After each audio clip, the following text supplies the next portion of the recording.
Good morning, Center for Spiritual Living.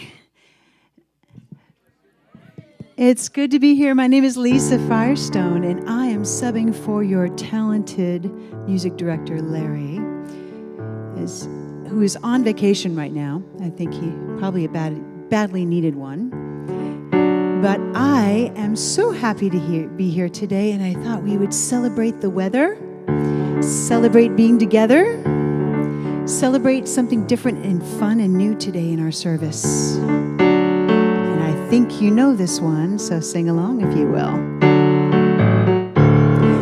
I can see clearly now the rain is gone.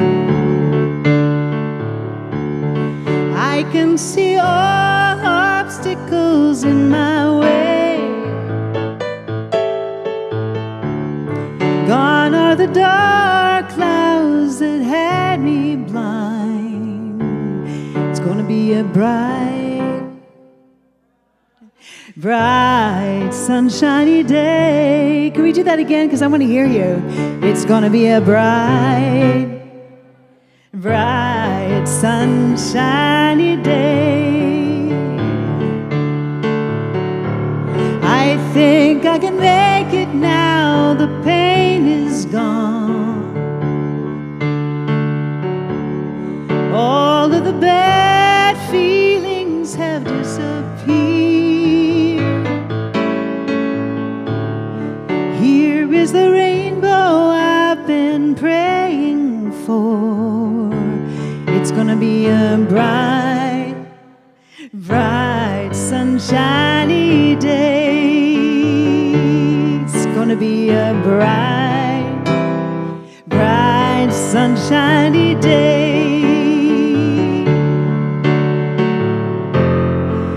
Look all around, there's nothing but blue sky. Look straight ahead, nothing but blue sky. I can see clearly now the rain is gone. How about y'all want to stand up for me, just for this last one? I can see all obstacles in my way. Gone are the dark clouds that had me blind. It's gonna be a bright, sunshiny day. Let's do that again. It's gonna be a bright, sunshiny day. One more time. It's gonna be a bright, sunshiny day.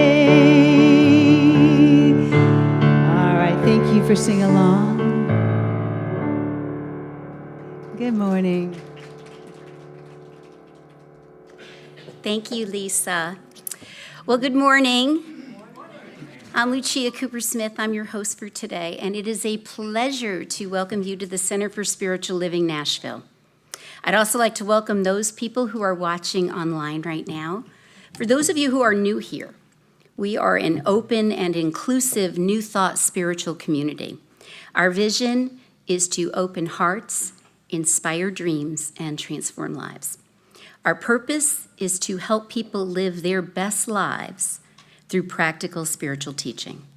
We teach that whether it is called God, Spirit, or the universe, we are all individualized expressions of it.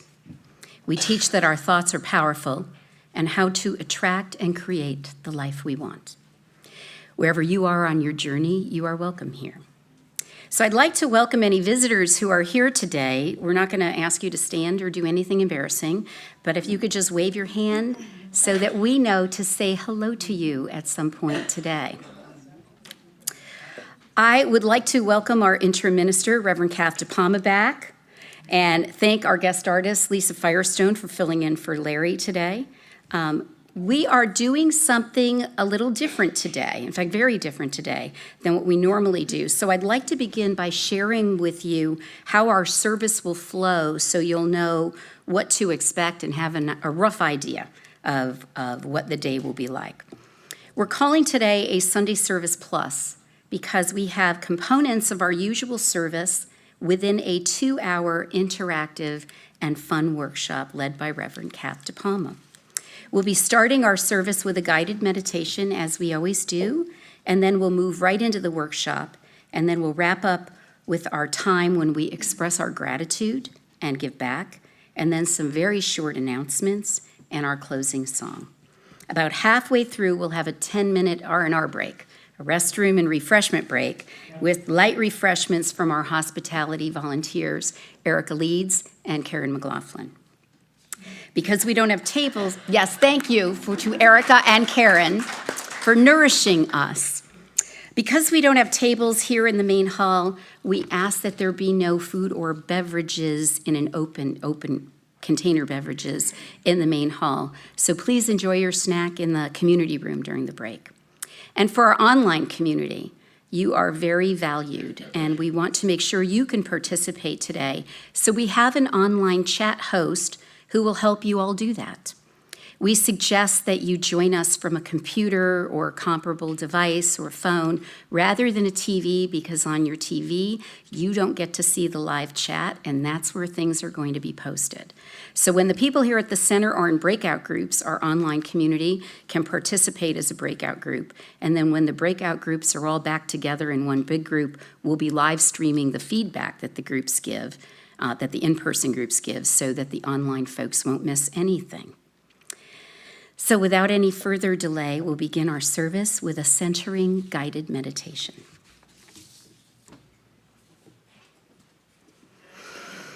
So I invite you all to take a moment to settle into a comfortable position. Close your eyes and begin to connect with your breath. With each inhale, focus only on this present moment. And with each exhale, release everything except this present moment.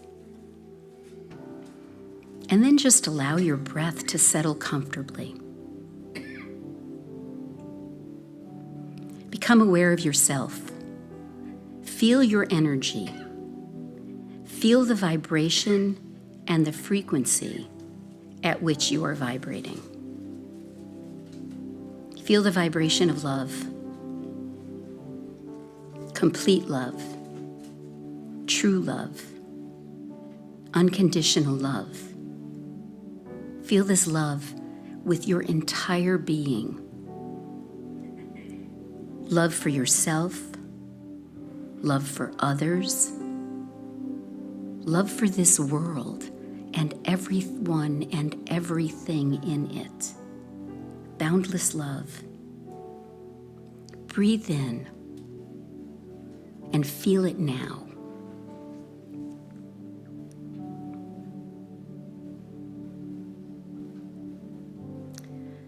Now begin feeling gratitude. Feel gratitude in your entire being. Gratitude for your many blessings. Gratitude for the little things. Gratitude for the big things. Gratitude for all you have, for all you are. Gratitude for all life. Feel it now.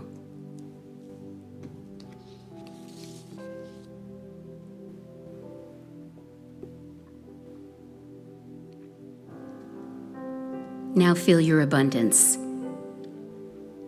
Feel the abundance all around you. Feel the abundance within you.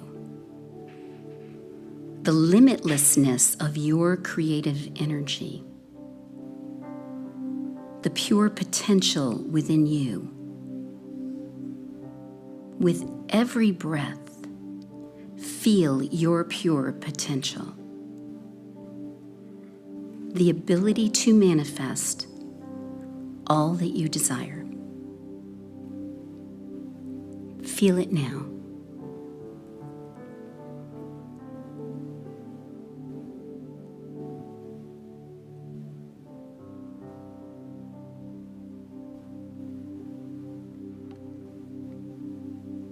Now feel your connection to all that is, to everything and everyone.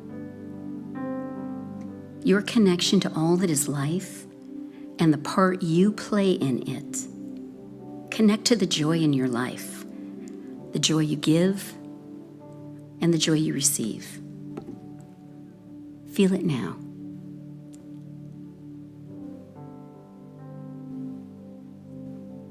Feel the energy expand in your body and every part of your being. Allow the corners of your mouth to turn up in a smile and feel your energy become even larger. Your energy is aligned with all that is and all that energy will be. You are one with the infinite. You are whole, perfect, and complete.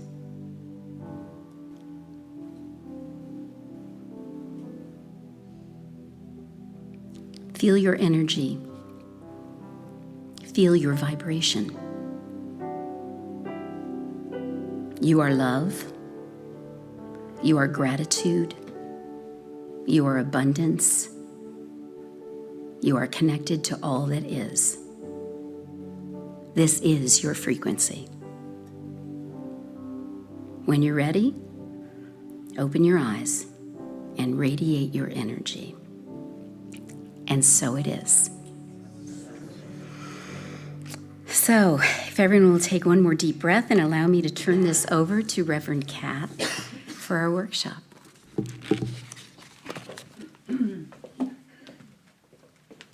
Thank you, Lucia. Thank you, Lisa. Good morning, everyone. It is so great to be here with all of you and to have a special and different Sunday. I commend you for showing up and being open and vulnerable and ready. Am I reading the room right? I think so. We've only been doing church the same way for how many eons of time, right? Ooh, wow. So, anyway, we are talking about this wonderful material this morning. I became aware of it 20 years ago, believe it or not. And at the time, it was kind of complicated and nobody knew what to do with it. In fact, my husband, John, was asked by, we're friends with the Jim Lockhart, who wrote the Beloved Community, Creating and Being. Well, he hadn't even written those books yet. And he asked John to go to a couple centers to actually in Florida, I think, and in the Southeast to teach this.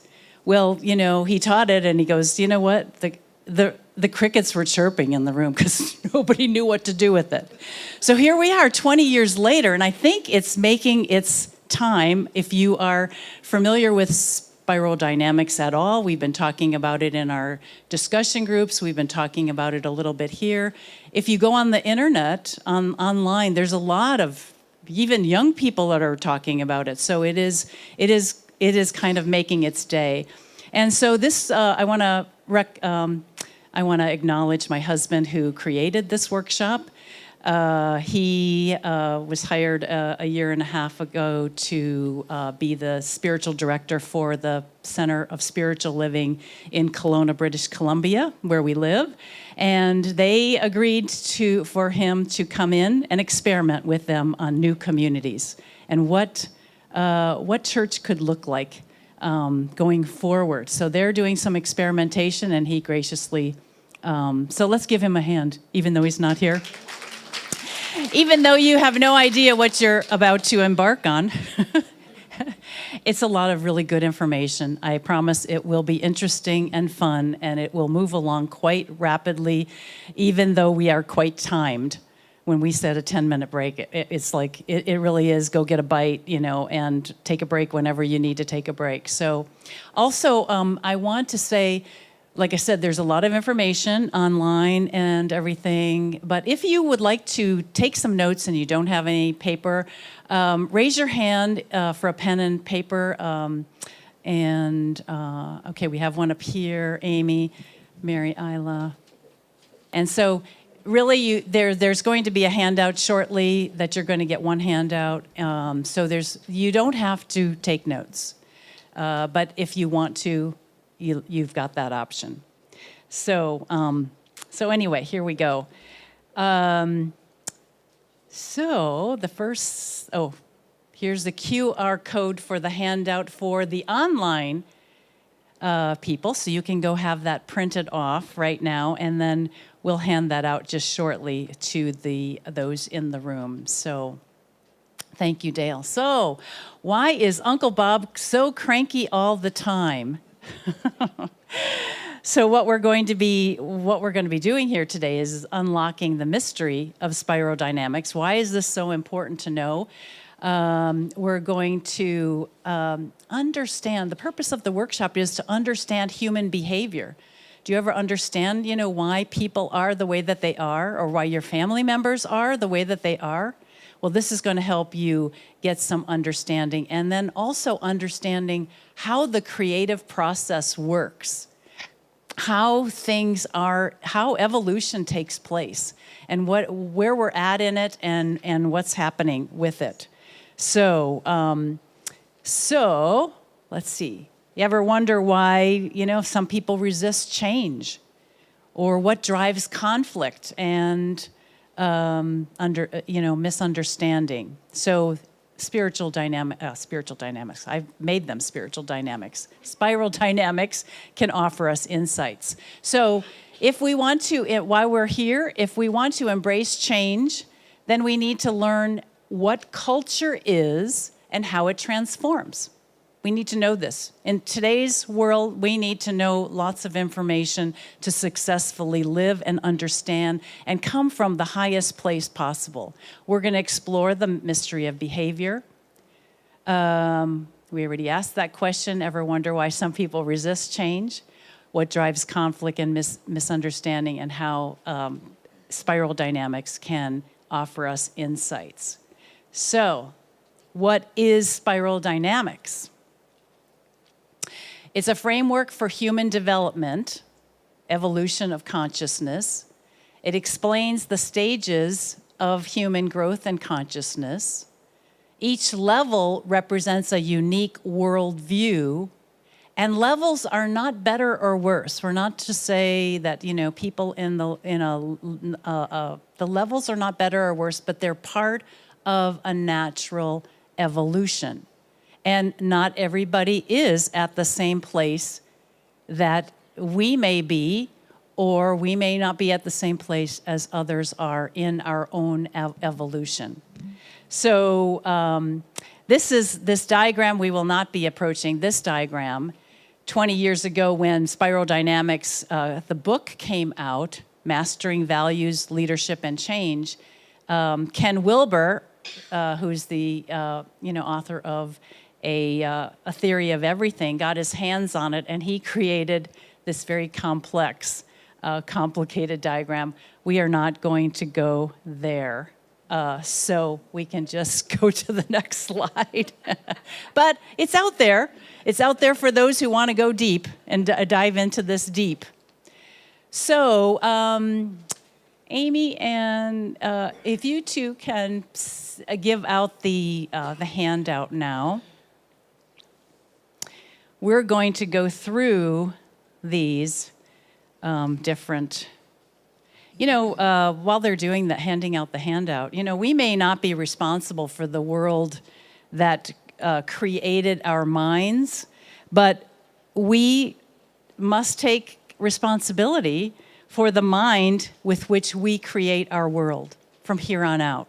We came into this world, and it kind of was where it was at. Things are where they are at, but we can do something about that by taking control of the mind, taking responsibility for our own thoughts and where we are. So some have a little bit of an issue with models of transformation, but as Einstein said, all models are flawed. All models are flawed, but what's important is what we can learn from a model. So when everyone gets a copy, we will move into talking about beige. So beige is the very first one. It's the survival value system. It emerged 100,000 years ago. 100,000 years ago. Thank you for passing those out.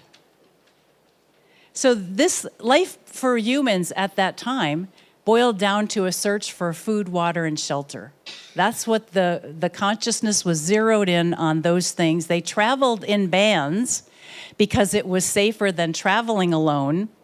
Yet each individual within the band looked out for his or her own interests.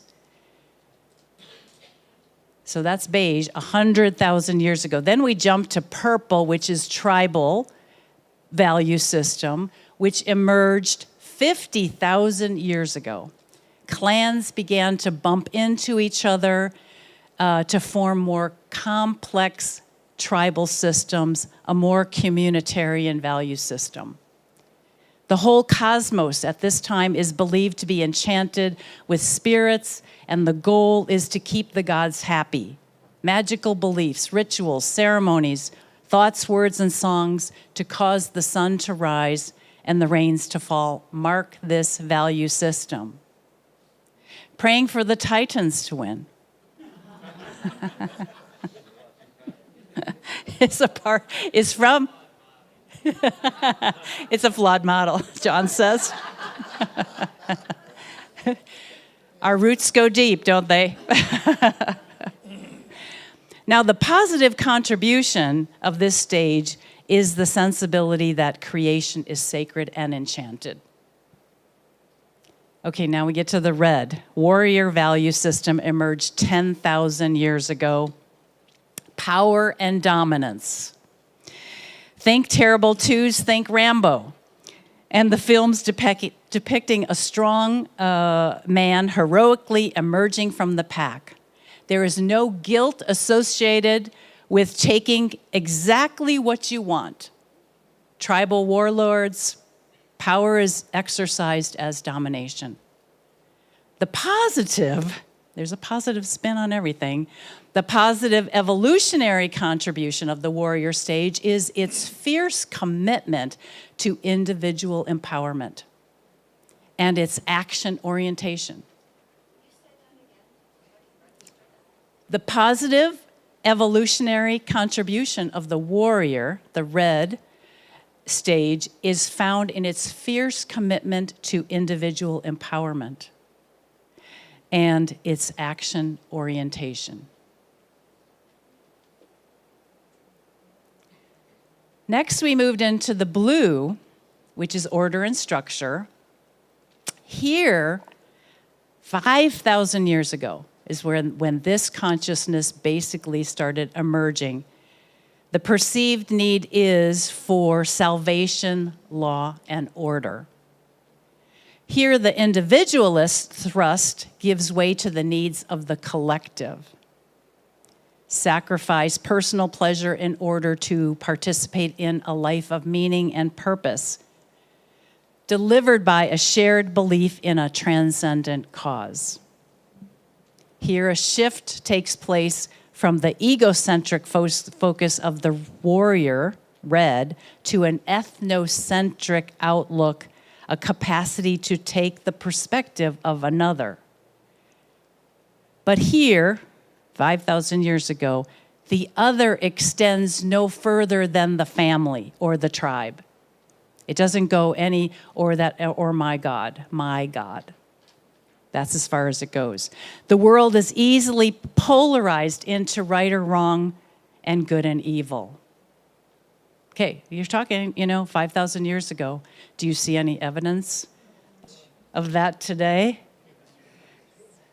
Yeah, there's still a lot of that going on, huh? The contribution of this stage, the blue stage, is its sense of civic duty, the preservation of tradition, respect for authority, loyalty to a group, and deep faith. So there's a lot of good things that come out that are in these, that are emerging. Then we go to orange, emerged 300 years ago. This is when scientific materialism, takes the stage, claiming that we have no inherent limits. Our future is not wholly determined by our past experiences or by our station in life, what family we were born into, or any of those things. We can shuffle off the chains of predetermined future to shape one of our own choosing. External authorities such as the church and her priesthood lose power. Democracy is born. The human being as an achiever emerges. We can get what we want through our own strategic thinking and genius. Competition is healthy. The strongest survive. Corporate culture is born. If it's up to be, if it's to be, it's up to me. Now, the positive contribution of this stage is to its embrace of reason, its optimism about human potential, and its empowerment of the individual. Okay, now we go to green. We're moving up the spiral, and we go to green. Postmodernist value system emerged 150 years ago, but it's in full force 40 years ago. Now, some of us have been around that long, so we were emerging during those times.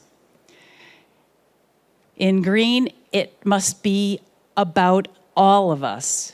If we're going to survive as a species, and if the earth is going to survive our plundering, then all of us need to be in this together. The value system is world-centric. A shift back to the collective needs of the whole occurs. A warmer, kinder self emerges. I can just see your minds going, thinking about people in your life. Maybe even yourself. Ourselves are in all of these too. So here a shift back to the collective needs of the whole occurs. Multiple cultures are recognized and validated. Justice, peace, and ecological concerns take precedence in this code. No single worldview is the correct one, with the exception, we shall see, of the green worldview. So no single one is the correct one, except we'll see with the green one. Decision-making is ideally consensual, and the positive contribution of this stage is its egalitarian and pluralistic sensibility. So at the first three levels, beige to red, from the bottom up, this disdain for the other levels leads to physical wars and violence. There's no other way really to handle the emotions and the not understanding and all of that. From levels 4 through 6, blue to green, the result is culture wars. So people at blue criticize those in the stages above them. According to those at blue, people at orange are godless hedonists. I'll pause for that. And people at green lack absolute moral values to guide them. People at orange find those at blue to be backward and superstitious. It's amazing the world has gotten this far. And they judge those, this is orange, they judge those at green to be tree-hugging liberal flakes. Who are good at criticizing, but who don't have any real alternatives to economic progress. Those at green level want to deconstruct orange, because look at the harm that corporations and capitalists are doing to the world. They are similarly impatient, this is green, with the allegiance shown by those at blue to traditions that serve only to maintain the status quo.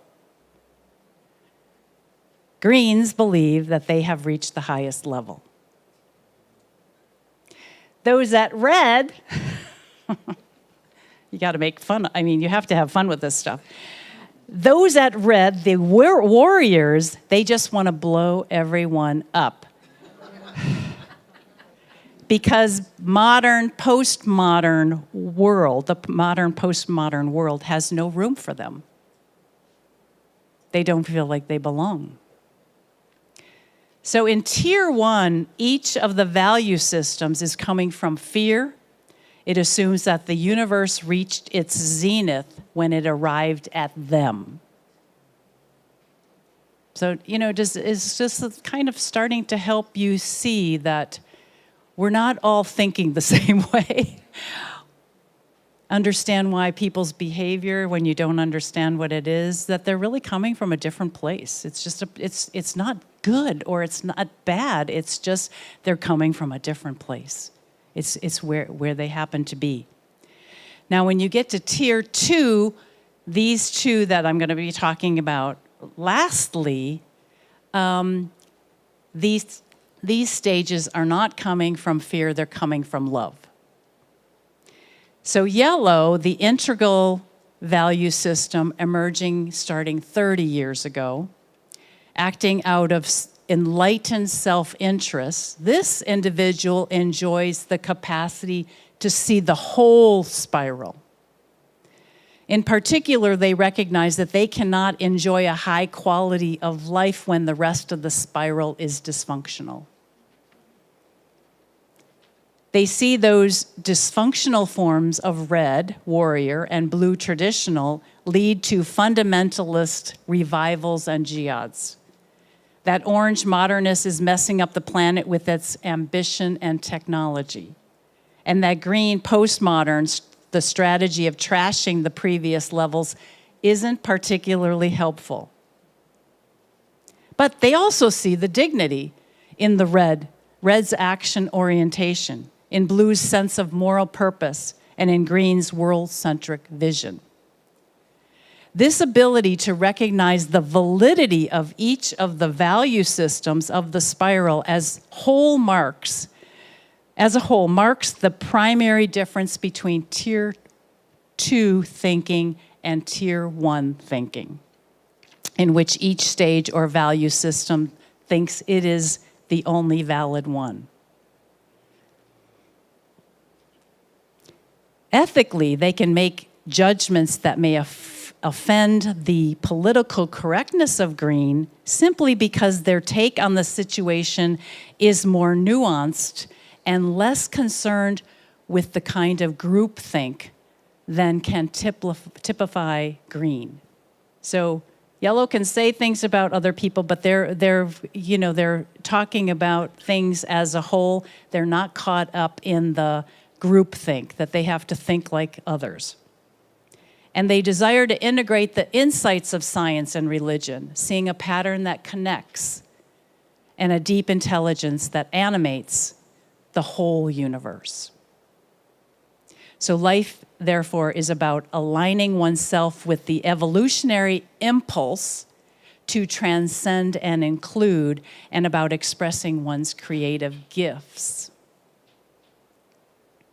And lastly, we have turquoise, which is in the process of emerging. Those that are coming in, the new babies and everything are coming into turquoise, which is a mysticism. A collective orientation re-emerges. So it goes from yellow being more individualistic. They go back and forth between individualistic to collective, individualistic to collective. So we're constantly getting a balance in how we're thinking about things from our point of view, and then we're including others. So it goes back and forth. So people at this mystical level experience all of life as an expression of the unified whole, of a collective mind seeking expression. So Spiral dynamics gives us a language and a set of concepts that allow us, perhaps for the first time, to consciously engage members, all of us, in a dialogue about value systems instead of unconsciously reacting to our differences. It's giving us a conversation piece, something to talk, a language to talk about, so that we are not unconsciously reacting to our differences, right? And we're able to talk about value systems. So, we have a video to give you another voice.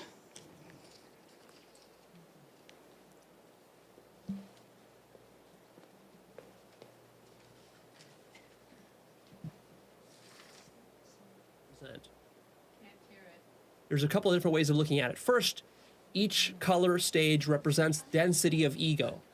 So red has a more dense ego than blue, than orange, than green, than yellow, than turquoise. So that's an expanding of what you're identifying with.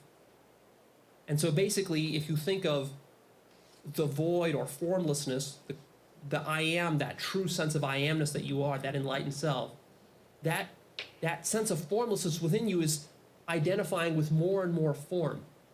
So first it starts with just your physical body, then it expands beyond that to your tribe and to your nation, then beyond that to your maybe to your entire race and part of the world, then beyond that to the entire human species, and beyond that to include all animals, and then everything in the entire cosmos, and then ultimately at the very end you identify literally with everything in the universe. Because generally that's what consciousness is doing. Spiral dynamics is not just a human thing. Really, it's just one particular case or example of evolution as a whole. And what the evolution of the universe is doing as a whole is it's developing more complexity. And it's expanding its sense of identification and consciousness. You can see it, for example, with the evolution of life, starting from little microbes all the way up to mammals and chimps and then humans. And then whatever comes after that, maybe artificial intelligence or something like that. The other way you can look at what these stages represent is they represent levels of cognitive development. And what that means is that it's how you think, it's how your mind works. Every color of stage represents a more sophisticated, nuanced, and complex way of thinking about reality and understanding reality. A way of thinking which builds on top of older ways of thinking. So it's sort of like you have the reptilian brain, then you have the evolution of the mammalian brain, which sits on top of the reptilian brain, and then in humans you have an additional layer, which is the frontal cortex, which sits on top of the mammalian brain. And it doesn't stop there. There's more levels to it, right? Then it's how you're using your neocortex. It's the software that's running it. And so it's sort of like you're upgrading your software from 1.0 to 2.0 to 3.0 and so on. And your cognitive development really determines your value system, which is what these stages represent as different values, and also the needs that you have, the quality of the needs that you're satisfying. So the reptilian brain, it's only concerned with the most basic needs. Maslow's hierarchy of needs of like sex and food and survival. But then once you've satisfied those, then you're moving beyond that, and now your values include stuff that's beyond just basic necessities of survival, and now includes stuff like love and art and self-actualization needs, and then even self-transcendence needs and so forth. And then the third way of thinking of what these stages represent, and this here is critical. This is a huge insight. So pay attention.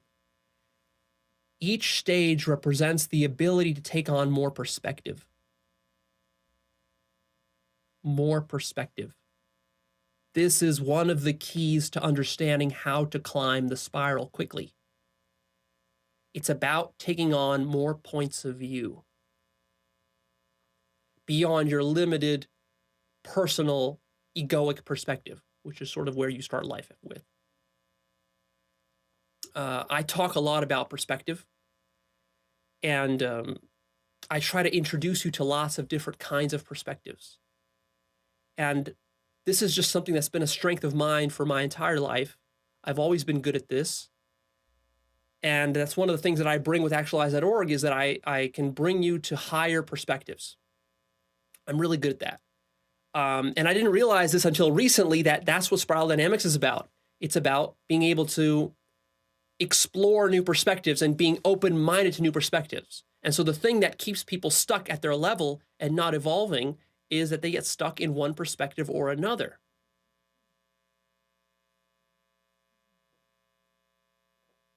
Good stuff, huh? He makes it very clear that there are levels of. Oh, thought we were done. That is Leo Gura, Gura. It's from YouTube. How to understand spiral dynamics, what the stages represent. And he's got a lot more. This was just the first 5 minutes. So, the idea that the density of ego, because we kind of get a little bit less of our ego as we go along. These are levels of cognitive development. The ability to take on greater perspective, more perspective. That's what we do here, right? Week after week, you come to get, you take classes to get a greater perspective so that you can live a more successful life. We build on each other. We move up and down the spiral, but we have our center of gravity predominantly at one level. And these levels describe centers of gravity. So these are the value systems or codes which operate in people. They are not types of people. So that's what we have to really remember. They're not types of people. These are the codes which operate in people. That helps us to not be into the blame and name and shame and, trying to, separate. We're trying to bring things together. An example of an emergency would be someone could be operating at a higher level. I think in Jim Lockhart's book, he says, until somebody wants to take my teenage daughter out, then I will digress. Something else shows up. That primal dad, or whatever, shows up. So a culture also exhibits a center of gravity that slides up and down the spiral slowly. The political recoil to the whole DEI, diversity, equity, and inclusion movement, the level of complexity media created was beyond the center of gravity of the culture. It was just beyond the center of gravity, which shot things back down. And we're experiencing the fear and it just takes us to another level that we had thought we'd surpassed but haven't. It just helps to explain a lot of things. I love this for that reason, because I want to know what's going on. Many people in the postmodern congregations will be adverse to accepting these levels because most are functioning from a green level where everybody must be equal and hierarchies are politically incorrect. So, can you think of, where's AJ? AJ, are you ready with the mic? Are you ready with the mic? Okay.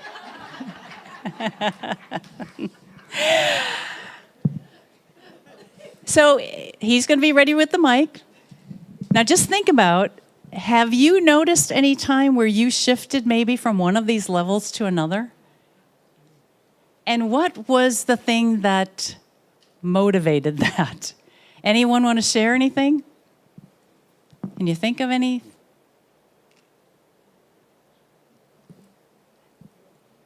Okay, Myron? We're just doing popcorn, so they're really short answers, but if you would share, that would be great. Pop, pop. Pop, pop. Occasionally I have encountered someone who was, I'll take the license to say, clearly operating on a much lower level, and for various reasons I had to deal with them. And just turning my back and walking out of the room didn't always get it. So then what? Well, we're coming to that. Did you have a personal example of a shift that you made from one coach? Several? One that comes to mind quickly? Well, I think the worst one was I was in a training situation, and I watched the guy that was supposed to be my preceptor actually issue commands that would have killed somebody. And I kind of knew from experience how to get around that, so I did what I knew to do. And then he decided he really, really, really didn't like me at all. And so he tried to set me up with stuff to be able to, I don't know why, out of his insanity, to be able to prove that he was right and I was incompetent or something. Okay. So then I had to deal with that. Okay. Thank you. Thank you. So, some dysfunctional, we have people that we have to deal with in life, right? I mean, on all different levels. Anyone can think of a personal shift that took place, an example? Okay, maybe not. Oh, Gordon. So, two things, actually. One was coming into this teaching because I was a devout agnostic most of my life. And I was at such a low place that when someone invited me to a Sunday service, I said, okay, I'll go, just so I can maybe get some answers. And it really shifted me, and I've been here ever since, 28 years ago. Mm. And the other was during the whole split with our former minister, there was a particular person who really rubbed me the wrong way, and I did not like. And that person later on gave a talk here with a lot of vulnerability, and I saw that person in a totally different light, and I have totally let go of any animosity I had. Thank you. Thank you. Okay, we have one at the back of the room, and then we have one over here. I have two examples. So one, last year I decided to further my education, and I'm taking a class online to get a specialization in consciousness and human potential. But in the class, I learned about paradigms, and it changed a lot of shifts within me as far as my family and just being able to see different systems that did create a level of thinking. And then recently I had a new director come into work, and we had a personality conflict, and she reported me to HR as being hostile, and I would have never spoke my truth before, but I did speak my truth this time, and I went through a lot of personal growth where eventually I just showed her love and compassion, and it got resolved, but I shifted on many levels where instead of being a victim or her being separate from me, it was really good. Thank you. Thank you. And we have one more, AJ.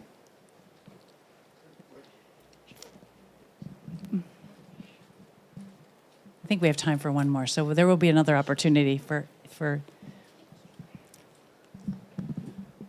I shifted really specifically many years ago. In my career, I was always in an executive position and very much a boss. And I found myself in a television network, which was a completely different culture.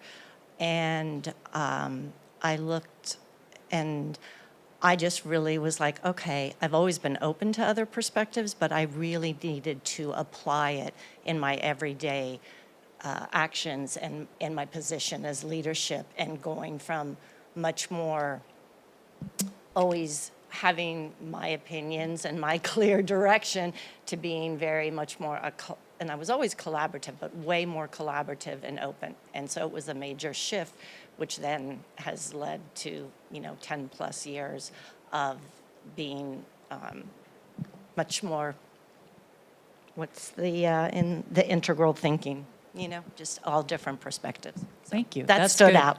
Yeah, that's good. Okay, well, we will have to, and any other ones we'll have to wait on. So the next slide, because you're going to get to talk in just a minute together in groups. So why is Uncle Bob so cranky? So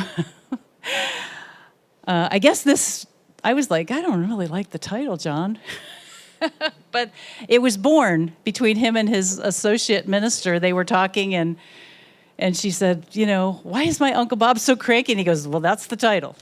So it was born very spontaneously. Understanding, we're trying to understand resistance to change. So there's resistance to change. Change can feel threatening to his worldview. Compassion is the key to building bridges, and that was beautifully expressed in the things that you shared just now. Compassion is the key to building bridges.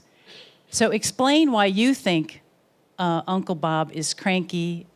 What do you think happened to him? Anyone have anything that they want to make a story about? His dog died, okay. And can you pick out where his center of gravity is on the spiral? Somebody is over here once. Okay, she's guessing blue. So that'll save you a walk over there. So on the compassion thing, who owns the compassion? I think we need, somebody here said something, but I think we need a mic. Sue, did you want to say something? Okay. I guess you are, maybe. Who owns the compassion? Oh, okay. Did you say both of them? Well, if his dog just died, who owns it? It's up to us. It's up to us, right? And, if we know that it's up to us, and we don't do anything about that, or don't try to support him with compassion, that's called spiritual malpractice. When we see something and we know that we should be doing something and we don't do anything about it. I know that's laying a heavy on us, but, we do have to start stepping up. It's part of the evolution, part of that. So we are responsible we own the compassion. All right, so just about the levels of God, back to the color-coded path, it's important to notice the shift of the idea of God, higher power, and how it evolves in the different levels. So from worship of fire at beige, magical rituals involving different entities at purple, to the red warrior gods of ancient Rome and the Crusades. Then there's the traditionalist God at blue, follow the law, the 10 Commandments. Then to, praying 6 times a day, the sacrificial Son of God. At orange, we have an enlightened leadership guru and a CEO, Chief Enlightenment Officer. The green God embraces all cultures and minds the truth in all religions. And at yellow, enlightenment encompasses the entire universe and all cultures as an integrated ecology of systems. All right, so we are going to do a breakout of, you're going to have 10 minutes to talk, and we have some questions that you'll be talking about. It will be timed, so you'll have to make sure everyone gets a chance to talk. I believe it's every other row is unhooked, And so you can turn around and turn your chair around temporarily to be a part of a group, or you can move in the room. There's lots of places over here. So right now we're going to be talking about just form groups. The next slide has you're going to identify the dominant levels in your family or this community. So two areas. Your spiritual tradition, if you're not from here, where you came from and where you are now. And then discuss what challenges and opportunities do you see. So you have 10 minutes, and we'll be coming back together. I know it's going to take a little bit to just turn these chairs around.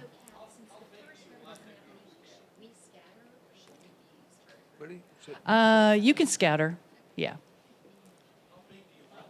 5 to 6?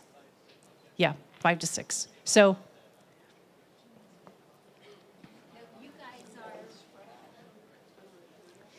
you will be probably coming back to your, you don't have to come back, but you might.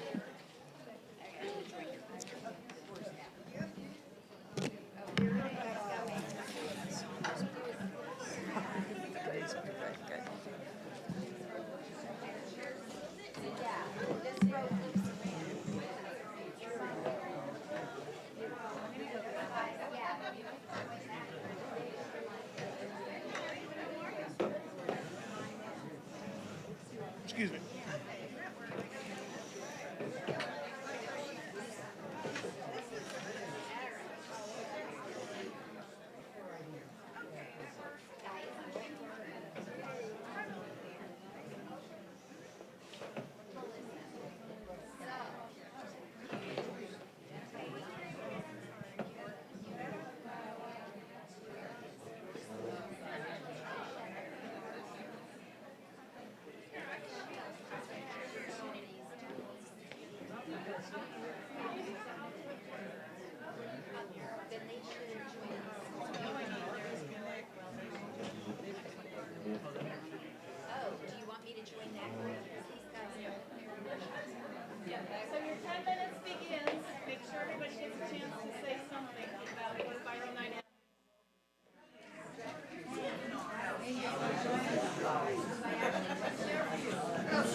The questions are on the screen. The questions are on the screen.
Let's see.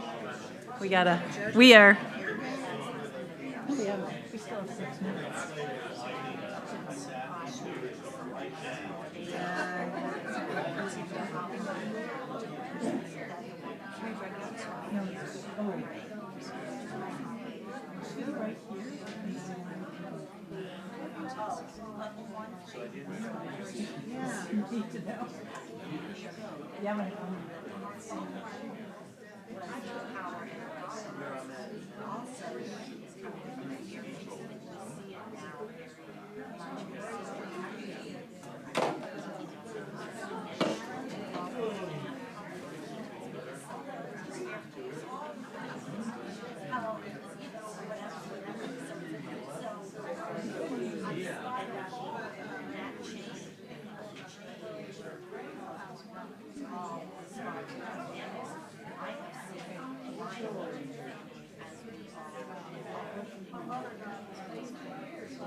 Okay, one more minute, and we'll come back together.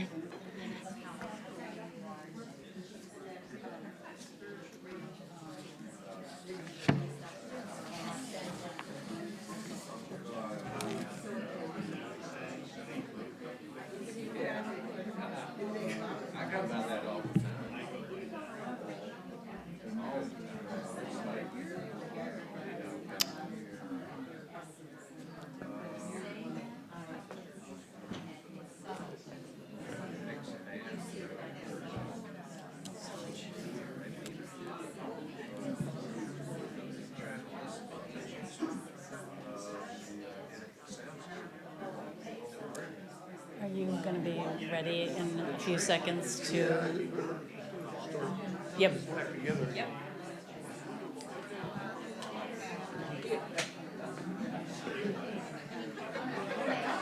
All right.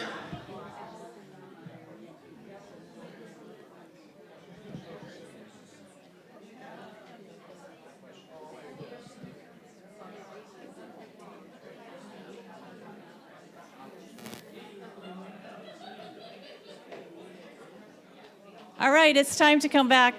I know you want to keep going, and we are going to have a 10-minute break in just a minute.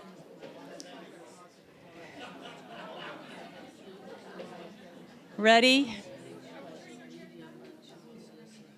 No, I'm gonna just take a couple comments. Anyone have anything that they want to share with everybody? We have time for a couple. Did you have some good conversations? Anyone want to share something before we go on a break? John, wait. It goes on the video then. They want to hear too. Okay. I forgot what I was going to say. Our table it hit on politics and the shift we're seeing in different values and the sexual revolution of the 60s. And we kind of thought that was coming back maybe like in the past 10 years, and how the younger generation, a lot of them are kind of going back to traditional values, back to the evangelical churches. But then on the flip side, some of them are becoming more liberal or progressive. So that's kind of what we covered. There's a lot going on, isn't there? Yeah. Okay, one more, and then we'll take a 10-minute. Myron? Wait a minute. Wait for the mic, please, so that the online people can hear. Okay, thank you. We had, among the 5 of us, we had several instances of, including myself, of people that didn't really have any religious background, or the religious background was sort of in the closet, or it was there, but it wasn't anything other than maybe shoved down your throat, which makes you kind of go, eh. But then things happen which bring you ultimately, as we are now, here, today. And that goes on. And whether it happened 10, 20, 30, 50 years ago, kind of didn't matter, because it feels to us like it's very solid, and so the sooner the better. So that's kind of where we are. Okay. Well, thank you, and I know there's a lot more conversation was had. Okay, so since we are on a schedule, Erica. Thank you, Erica. You can give her a hand right now. She prepared something that's just a couple little bites for you to just go, take a stretch, and we'll be back in 10 minutes, and Lisa will start with a song. She'll be starting to play, so come back in the room as soon as you can. Thanks.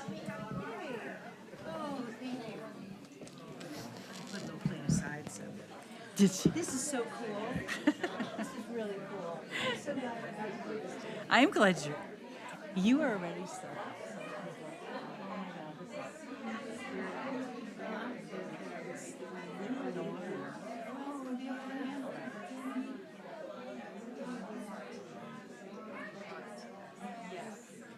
And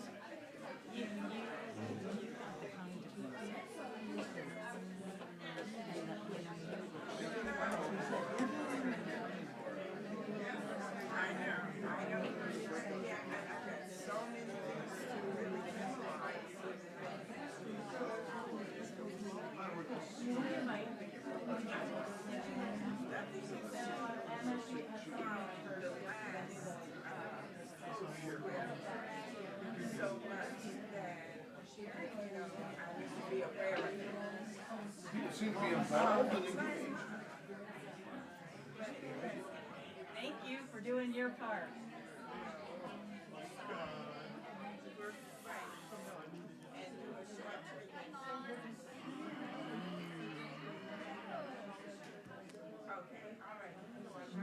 Minutes.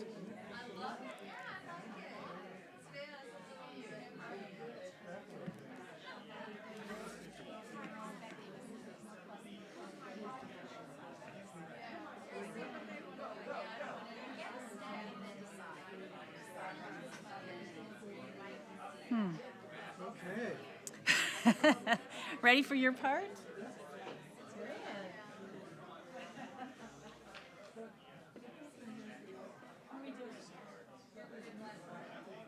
What other information? No, we had really good discussions. That was smart too.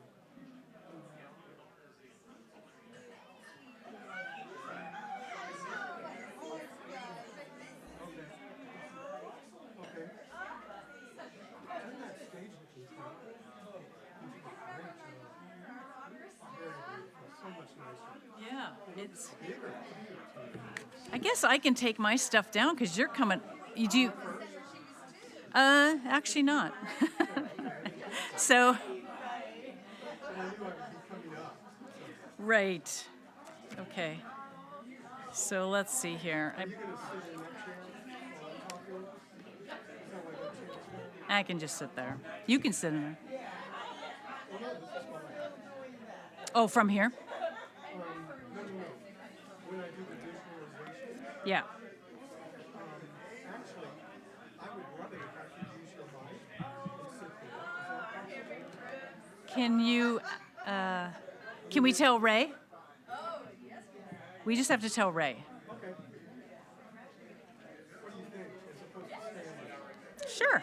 Stand if you want. No. Is that better for The video? the I could put the chair up up one. No, I don't want to. No. Okay. I'll stand. I'll try. Okay. It'll keep you short. It'll keep you short. Okay.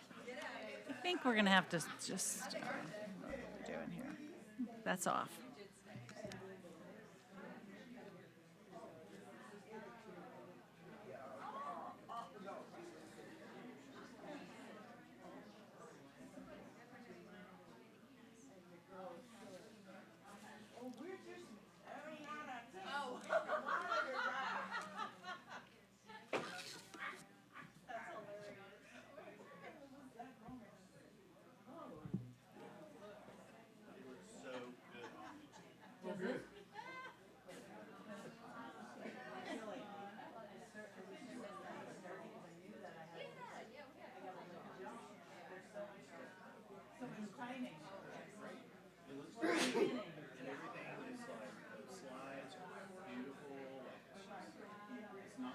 The only thing that I kept trying to look up here was it seemed dark, so we couldn't look at stuff, so that's why I had tried some so we turned the lights up. Yeah, because we have them down for meditation, and I wanted to turn the back lights up. That was too much on YouTube because you have the live stream. Right. Okay. Well, I was worried about the audio, and also because of the source material, I didn't want people to get sleepy. When lights are down, you're going to take. So we just have to remember didn't want to do it. I kept looking up for Lucia. Okay, do it. And she was looking at me. So, anyway.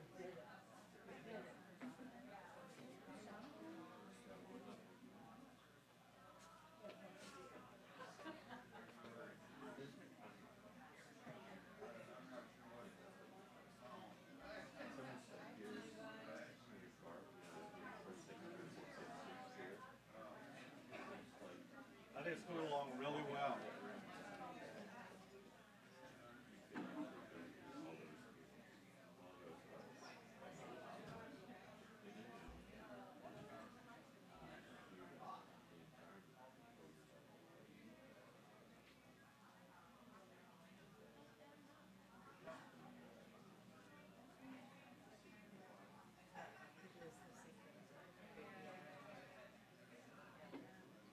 I was even thinking, it's kind of like I've been doing some Deepak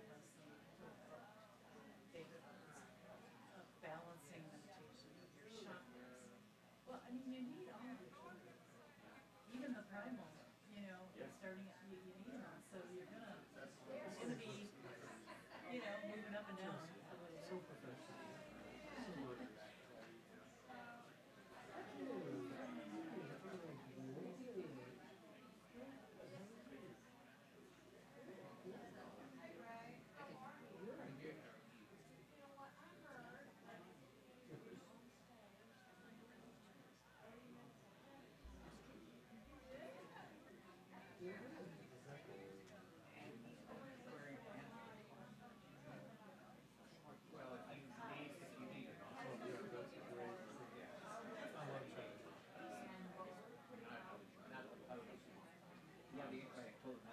Oh, good. Right.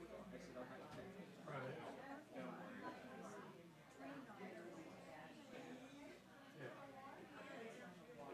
That's neat. And he said that they didn't have me this time, but at one point, when you walk in that big hall, there's that huge tank. They had spawn there. The white whales. And that you were just like, I was just mesmerized. It's so big.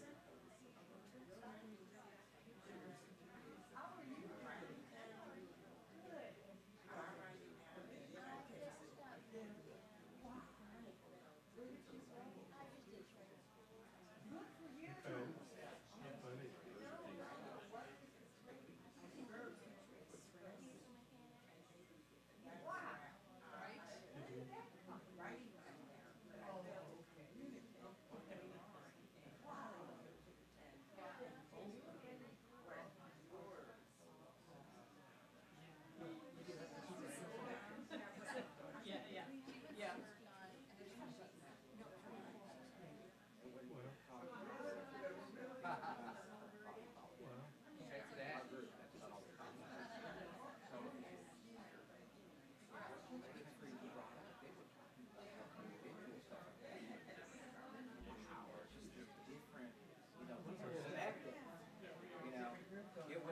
Literally what this thing was talking about was that, the perspective.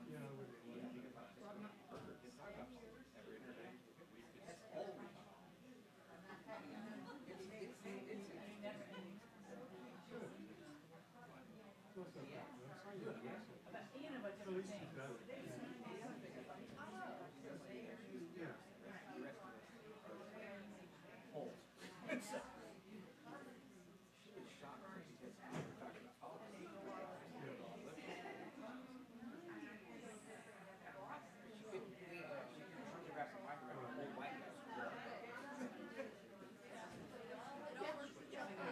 Oh my gosh.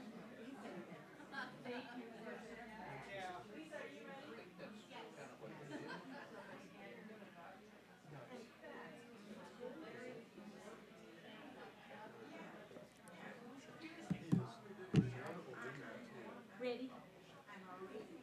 I would say noodle for a minute and then we go. We start. We got to get them in, I guess. She's going to noodle. Okay. Yep, right now.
but we're gonna get.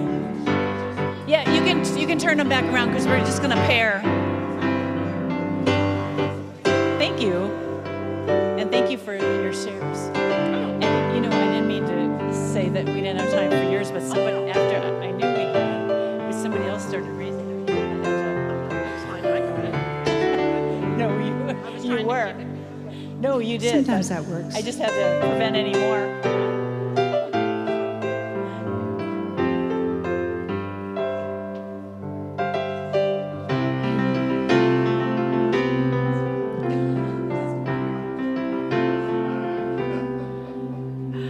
It's, so maybe you need something familiar. I used to charge $50 for that one at the bars. Time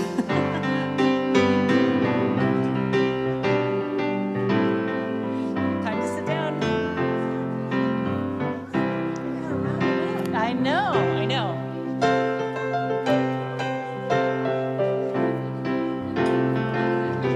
All right, everybody. It's time. John, can you do another round? Thank you. Lisa's waiting. Nobody wants to stop eating.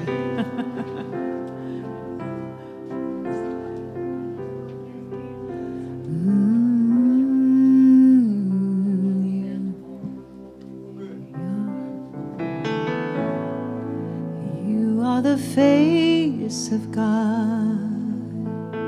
I hold you in my heart. You are a part of me. You are the face of God. I should ask Michelle to sing with me in harmony. You are the face of God.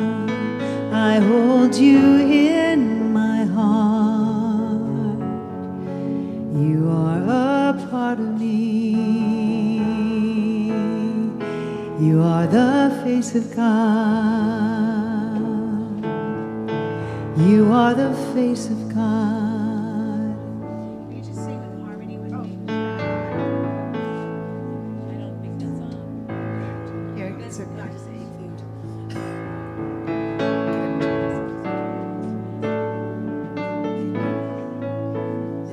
This will get him. Thank you. All right, I'm going to see if I can get everyone back in here by pulling up this talented lady. I think you all know Miss Michelle Prentice. This is You Are the Face. You are the face of God. I hold you in my heart. You are a part of me. You are a part of me. You are the face of God. Let's do it again. You are the face of God. I hold you in my heart. You are a part of me. You are the face of God. Okay. Yay. All right. I still don't see everybody, but I'm going to go ahead and I'd like to go and play this beautiful song that seemed to be a perfect fit for today because we've all got an Uncle Bob. And we want to, how do we get to that place of compassion and non-judgment? Right? I mean, we get irritated, we get annoyed, and how can we stay in those upper echelons? I'm going to assume that most of us are dancing up on the top there somewhere most of the time. So this is a beautiful song I heard. It's called Hello, My Name Is.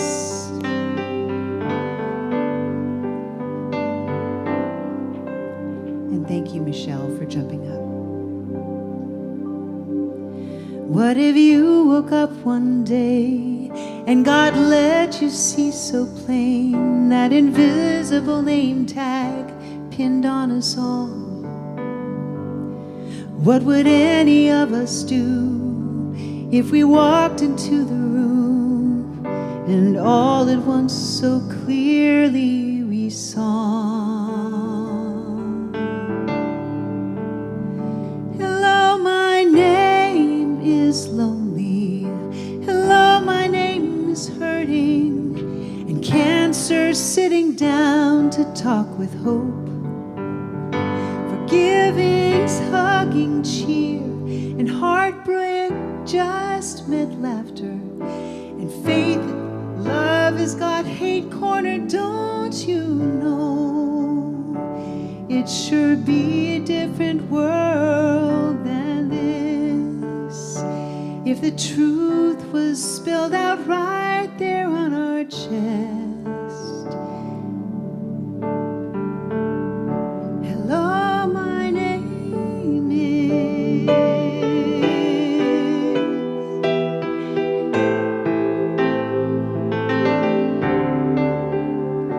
A little kid from kindergarten, she's wearing I'm forgotten, but there's a teacher with believer on her dress.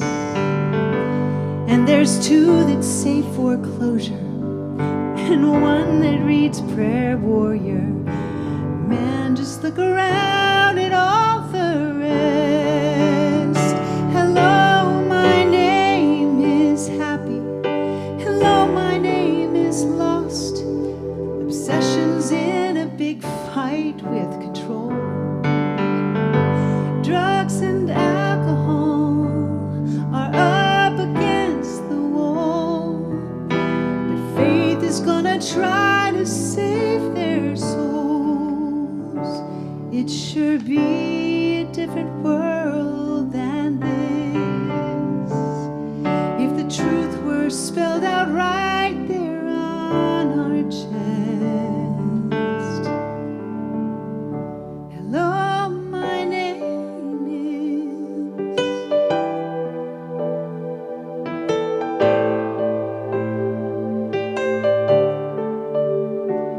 It sure be a different world than this if the truth was spelled out right here on our chest. Hello, my name is peace. Funny anger. Hello, my name is trouble.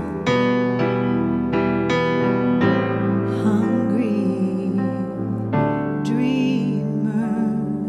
Hello, my name is.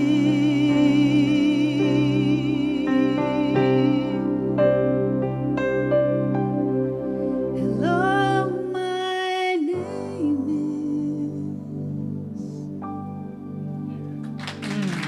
Thank you. Thank you. Thank you, Lisa. So, a lot of things have been maybe brought up for you. Anyone have any hardness of head or heaviness of heart, or something has come up or stirred in you? So I want you to know that you don't have to do it alone, or you don't need to leave here today with feeling anything that this might have brought up, this subject matter. And so I'd like the practitioners to raise their hand so that you know of someone that you could go to before you leave today who would be happy to do a prayer or to hear you or give you an affirmation. And we have a affirmative prayer box at the back of the room and in the community room. Feel free to, fill one of those out so that they can pray for you there. So, there's a lot of energy shifting, a lot of things to integrate, a lot of things to take in. And so we're going to take a moment of silence to help us with that. And then Lisa is actually, we're going to, in after that moment, sorry, Lisa, then she's going to play to in this very room. So let's just take a moment of silence. And then actually we are going to move into David doing a little mini visioning with us about what things could look like here.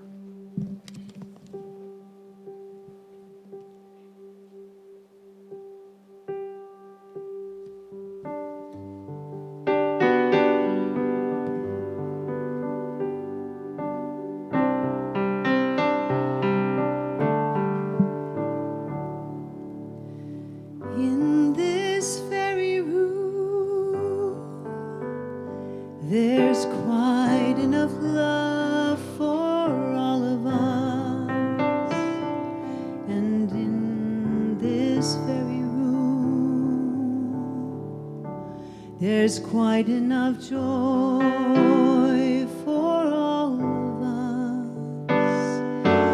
There's quite enough hope and quite enough power to walk through every field. One Spirit, one Spirit.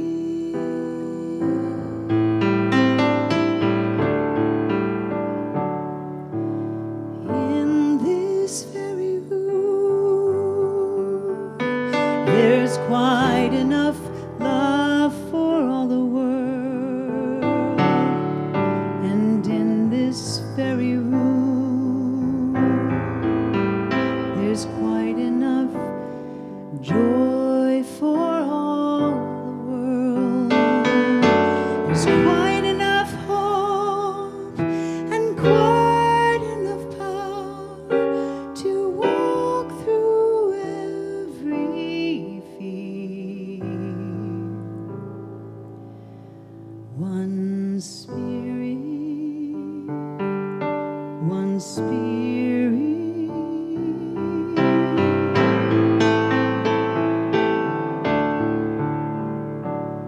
Is in this very room, in this very room, in this very room.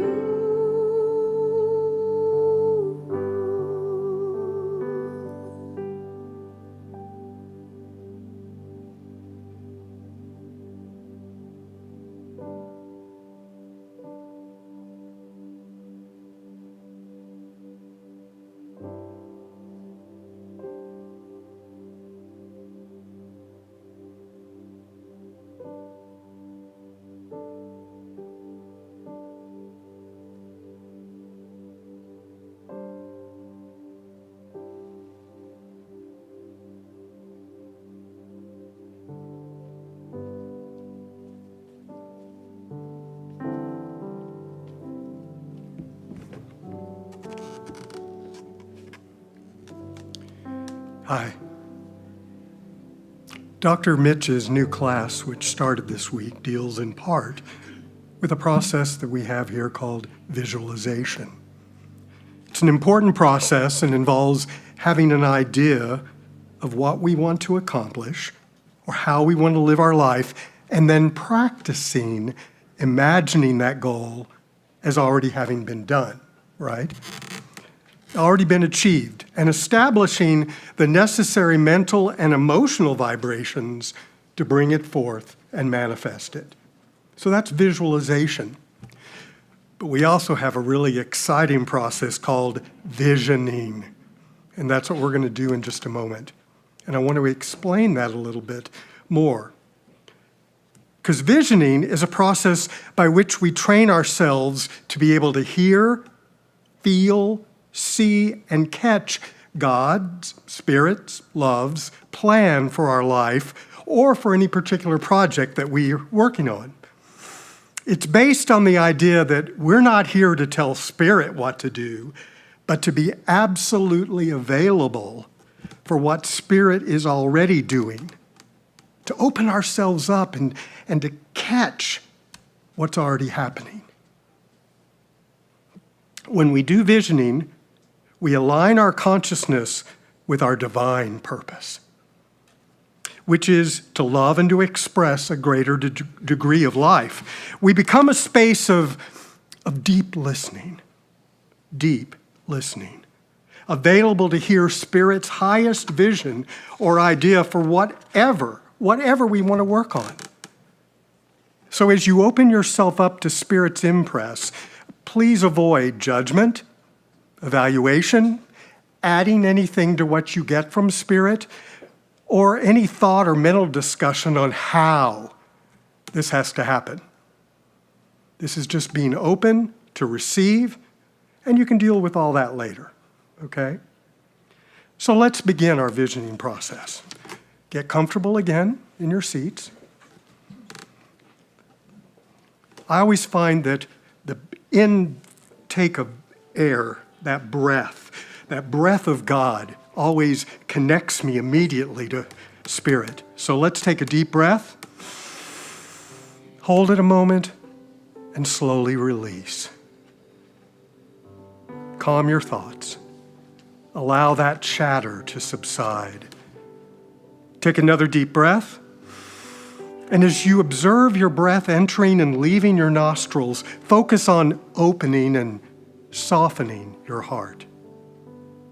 Feel deeply into your heart space and open to its atmosphere of unconditional love. One more time. Deep breath in, hold it, and release. So as we continue to stay connected, I know that each member gathered here in this community is able to become a space of deep listening, open to receive Spirit's impress, bringing their own unique expression of Spirit listening without judgment or evaluation or adding anything. And to that end, we ask for Spirit's guidance with the following question. Imagine your community at its highest potential. What does it look like, feel like, being there? And what does it act like? Again, imagine your community at its highest potential. What does it look like?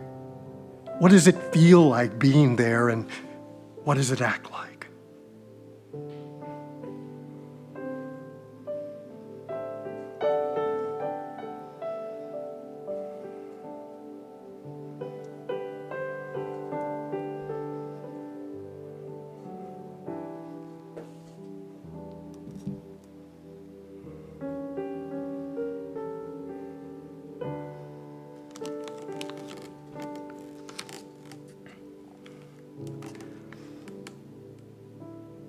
So before we hear what you've received from Spirit, and to put a loving end to this process, please repeat after me.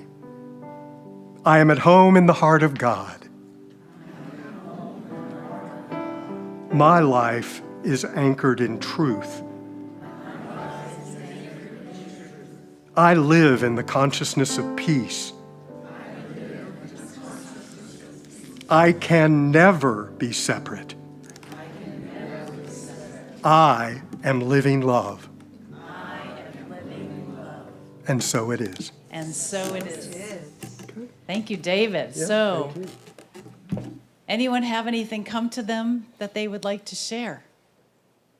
Lima, can you say it in the mic so that the online people can hear it? Here? There you go. I'll turn around, but I'm talking to you also. Oh, here we go. The vision was, we were in this beautiful circular garden, and the garden wasn't just vegetables and flowers. It was everything that there is. It was all this beauty around us. All of us were there.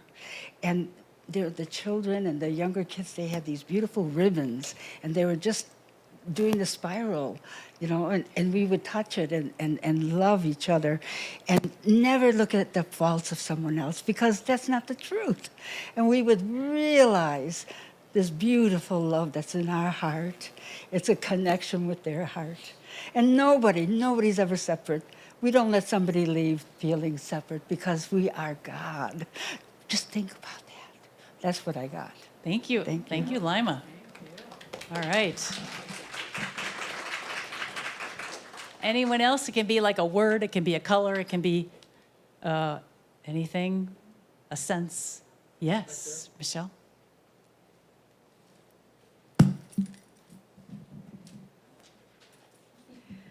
Well, what I got was more like a feeling that when people came in this space, it was this high vibration, almost like light. And when you came into it, you just couldn't help but feel this intense love and higher level of feeling and thinking. It was really beautiful. Thank you. Thank you.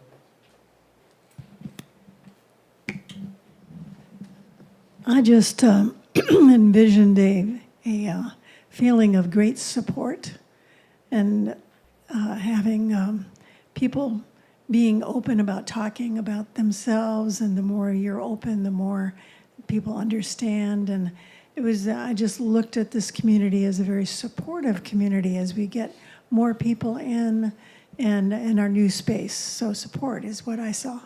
Thank you, Becky.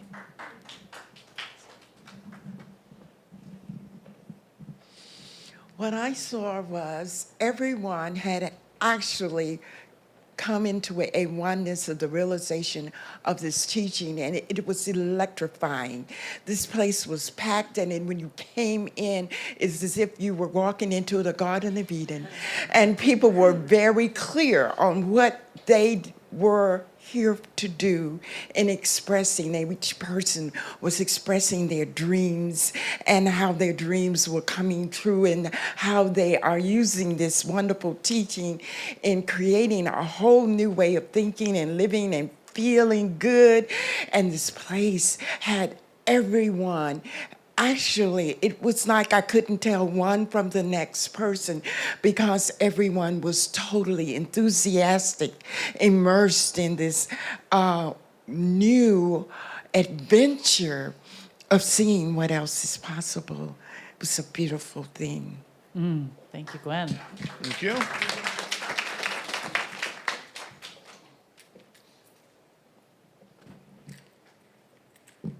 These responses are so remarkable to me because they're so heartfelt. When I heard the word community, what I thought was something very practical. I thought of a community where the homeless are housed, children are fed, drug people are treated humanely. I saw a community a city that we live in, that treated everybody fairly. Thank you. And from visioning, there's no right or wrong, and it comes through different people different ways. So it's all part of the plan to come together. It's kind of like we're all touching the elephant at a different place and describing what it is or what it looks like. Anyone else? Carol Ann or Mary Lou? I don't know. I have a friend that I mix your name up with sometimes. What a nice compliment. You have a friend that, thank you. Thank you. Sorry. I was like my wonderful friend Gwen. It was the teaching, the teaching, the teaching. Something that has blessed my heart this week is something Lucia shared with me. We had 20 people at Mitch's class Wednesday morning. We had 20 of us Wednesday night. That's 40 of us learning this teaching. Don't ever say, I've taken all the classes. Oh, no, no. You can take every class again and again. Thank you. Thank you. Thank you. All right, Jacqueline, and then it's in back of you. Right and behind you. When we were doing the exercise and we were visualizing our communities and our families and where they are at that level, and then when we did the visioning, then it's like overlaying just a different perspective of how to see them without the barriers, without the jabs, without the defenses, without the polarization, and get to see our family members and our other people in our everyday lives in a different light. So that was beautiful to experience. Thank you, Jacqueline. All right, so we're going to just do a quick pair up, and you're going to share some action, identify some action that you can take, some actionable idea that will take you farther on your path, that help you to grow, a next step that you're willing to admit to someone else that you're willing to take this week, starting now.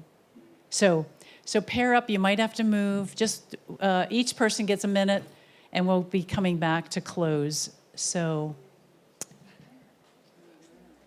just find someone. Is that relative to this? It can be something that you do yourself, and it could be something that the community does.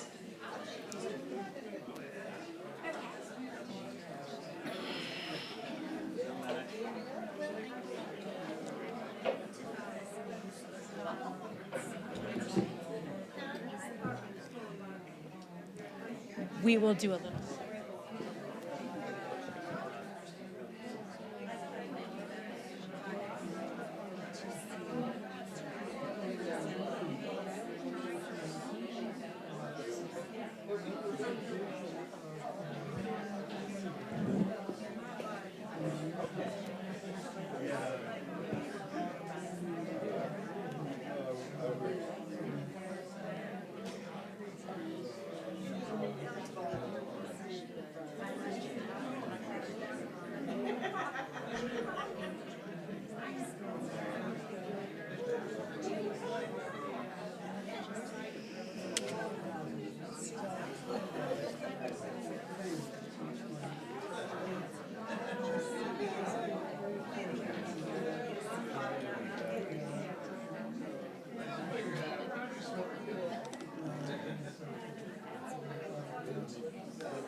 All right.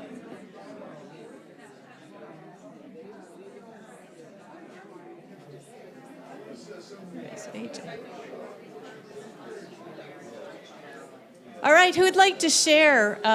We have a few quick shares of what you would like to go away from this workshop with or committing. It can be a small, tiny little actionable item. And AJ, you're on for the mic. Anyone? Gwen, is that your hand up? Oh, she's just being expressive. Anyone want to share what they... I think we're going back there. Anyone else? Oh, yes, Stevie. So I was thinking about how... Can you hear me? No. Sorry, I'm nervous. I don't like hearing my voice. I guess I was thinking about how I tend to have like a very like liberal perspective on the world. And how just like being conscious of other people's perspectives and kind of like practicing compassion and forgiveness for people that don't have those perspectives, because most of the time there's a reason that they feel that way. And if you can break down those barriers and get to like the vulnerable aspect of the feelings that they're having and the perspectives they have, and you can kind of meet each other in the middle and then see that like humanity in both of you. So I feel like through that. And even for me, like I'm in school right now, and I'll read some of like my peers like work and like discussions and like my sociology classes, and some of them have more conservative viewpoints. And I find myself being like, well, that's wrong. But I feel like I need to be more conscious of that and more compassionate. And that's my action step, I guess, is just being more conscious. Thank you. Thank you very much. It's a good one for all of us because it's you know, it's kind of, it's our go-to when we don't have a better idea. So anyone else? John. I didn't say this to the group, but it just came to me. The little voice we hear sometimes in ourselves, and we're afraid to act on it, and sometimes we need to act on it, because if you see a homeless person on a street corner and you think, well, been there, done that, but you still give them $1 or something, and you know, you just got to kind of act on the empathy and the love towards other people, I guess. Yeah. Thank you, John. All right, so I guess you'll take them with your partner heard it, so it's already in the universe. You know what you have to do. So I hope you enjoyed this morning. It was an experiment. We've done our best to include as much as we could in it. And I hope that you will have a better understanding and more compassion for your Uncle Bob. Even the Uncle Bob inside you, because we probably have one of those inside of us as well. So more loving kindness and gratitude. And we're just grateful that you are here, and we're grateful just for you being in our lives. And now I pass it to Lucia to close us up. And I will be very brief. So thank you, Reverend Cath, for this experiment. This was wonderful. And so we really appreciate this very much.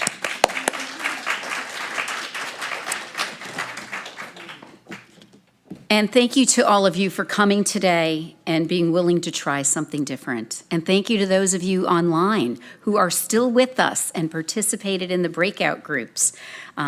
Please don't forget to give us a thumbs up on YouTube. It really does help us. So the law of giving and receiving demonstrates to us that when we give, we receive even more. So if something has touched you today, there are many ways you can share the love with us, and we are grateful for your offering of anything. I'd like to ask our ushers to come forward. Thank you to Stevie and Amy for volunteering today. In addition to the baskets being passed, we also have a few other ways we can accept your gift to the center. To use a credit card, we have a QR code posted in various places around here, and we handed out a program today that has it on there. If you're watching online, there's a link on the screen, and of course, you can always visit our website and make a donation there. So, please say with me, divine love, as me, blesses and multiplies all that I have, all that I give, and all that I receive. And so it is. Thank you for your loving gifts. While the baskets are being passed, I'd like to thank Reverend Cath again, and I'd like to thank Lisa Firestone for the beautiful music that was perfect today. And to everyone who made this service so wonderful today, Dale Rogers, Ray Dryden, AJ Bigler, thank you so much. I have some announcements still to make. Tuesday is Center for Spiritual Living Nashville's 37th anniversary. So happy anniversary to us. And you all received a program today with a list of what's happening here at the Center for Spiritual Living Nashville on the back. So I'm only going to share 3 announcements that apply to this upcoming week. The first is that Reverend Mitch's class called You Can Have the Life of Your Dreams. You can still register for it. Only 1 class has taken place out of the 8 session class. Second, meditation is tomorrow in the meeting room at 1 p.m. And third, the practice facilitated by our practitioner, Dale Rogers, will be after the service next Sunday. You can check the newsletter website for details on any other happenings, registration instructions, etc., etc. So we will not be closing with an affirmative prayer or the new minister covenant today, but we will leave you with one closing thought, which is a quote from Ernest Holmes. Harmony, peace and love flow through me like a river. And so it is.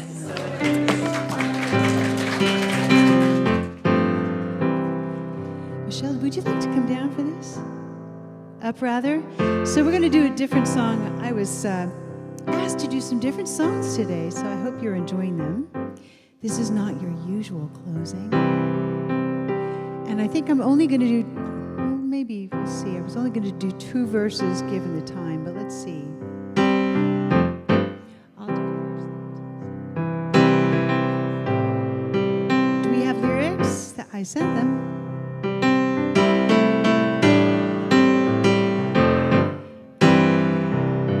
People get ready, there's a train coming. You don't need no baggage, you just get on board. All you need is faith to hear the diesels humming.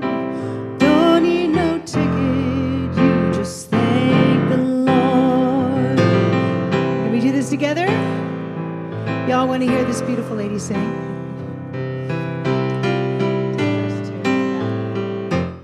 Here we go. People get ready, there's a train to Jordan, picking up passengers coast to coast. Faith is the key, open the door and board them. The hope for all among those who love the most. Isn't that sweet? Y'all feeling the butter I'm feeling? How about standing up for these last couple of verses? Now there ain't no room for the hopeless sinner who hurt all mankind just to save his own. Have mercy on those changes broken. There's no hiding place from Creator's known. Yeah, let's do it. Let's go ahead and do the last one. People get ready, there's a train coming. Don't need no baggage, you just get on board. All you need is faith to hear the diesels humming. Don't need no ticket, you just thank the Lord. Don't need no ticket. You don't need no ticket, you just thank the Lord. Last time. You don't need no ticket, you just thank the Lord.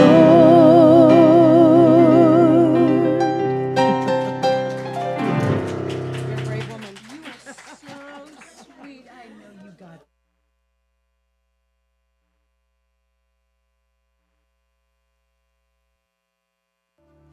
This program is a service of the Center for Spiritual Living Nashville. May your life be filled with joy and prosperity in every way. Learn more about our programs or contact one of our practitioners at our website, cslnashville.org. You may also want to follow us on Facebook at CSLNASH. You can make a big difference with your financial gift at loveCSLN.com. Please share the link to this program with a friend and join us again next Sunday. Have a wonderful week.